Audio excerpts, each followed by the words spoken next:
Abdurrahman bin Auf itu pernah kaya di Mekah, ketika masuk Islam dirampas hartanya.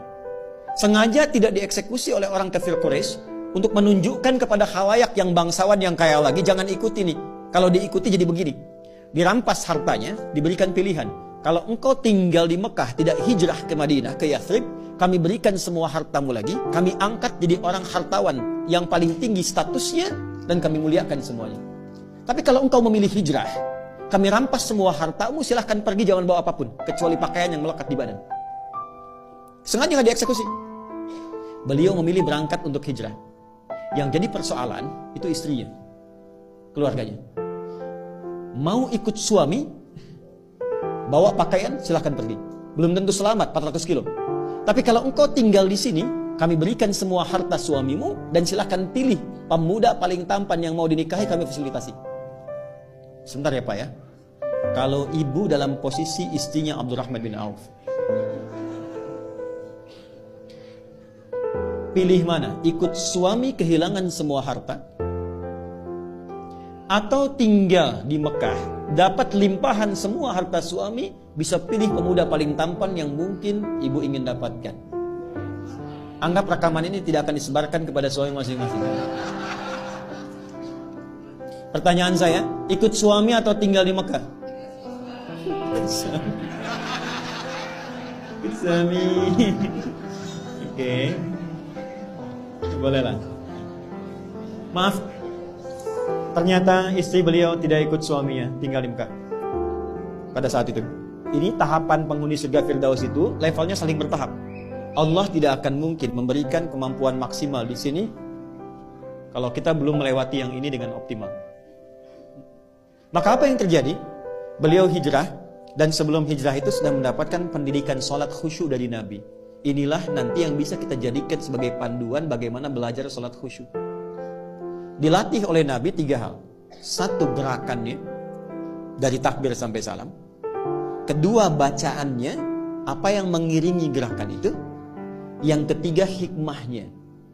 Karena semua gerakan dan bacaan sholat itu ada maknanya. Kenapa berdiri tidak terlampau rapat, tidak terlampau lebar? Kenapa kemudian mengangkat tangan sampai di sini? Ya, itu ada maknanya. Kenapa disimpan di sini? Kenapa rukunya lurus jajar? Itu semua ada artinya. Secara singkat diajarkan oleh Nabi, hijrahlah beliau kemudian ke Yathrib yang kelak jadi Al-Madinah Al-Munawwarah. Maka sampai sana kemuliaan masyarakat Madinah yang sampai sekarang diabadikan di Quran surah 59 ayat 9 sampai 10. Wa yu'thiruna 'ala anfusihim walau kana bihim khassasah. Karena itu disebut Ansar. Ansar itu menolong tanpa pamrih dan sesuai kebutuhan yang ditolong. Jadi kalau ada orang kehausan, yang datang menyambut yang bawa minuman.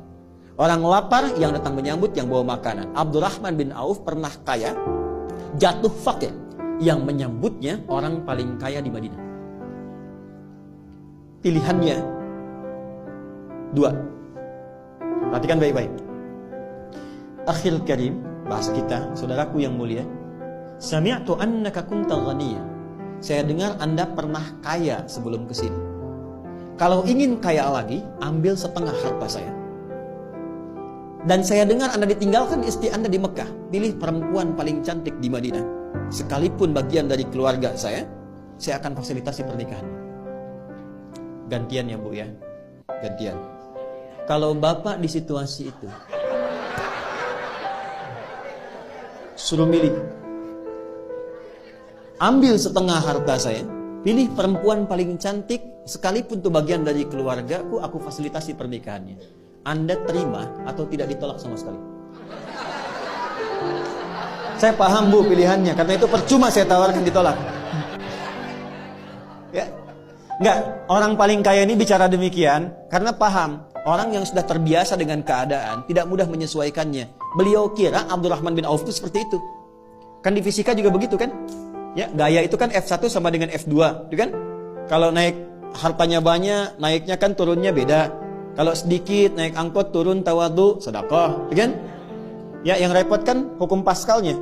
F berbanding lurus dengan P kan, tekanan. Gaya berbanding lurus dengan tekanan. Semakin banyak gaya, semakin tertekan. Itu problemnya.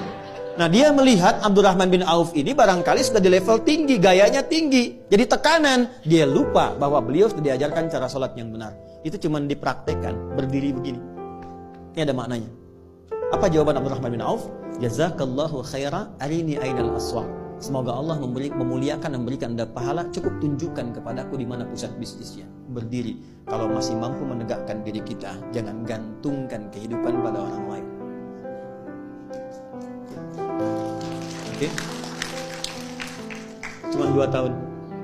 Dari penyalur kambing, 2 tahun hartanya bertambah, 3 tahun jadi orang paling kaya pada masa itu. Dari nomor 3, nomor 2 langsung jadi nomor 1. Levelnya dari sini dulu sampai ke sini. Dan Abdurrahman bin Auf setelah menjadi kaya, sepeninggal Nabi, heboh Madinah, pekerjaannya setiap bulan cuman menyantuni semua orang di Madinah. Yang sudah nggak bisa bekerja disantuni sepertiga orang Madinah.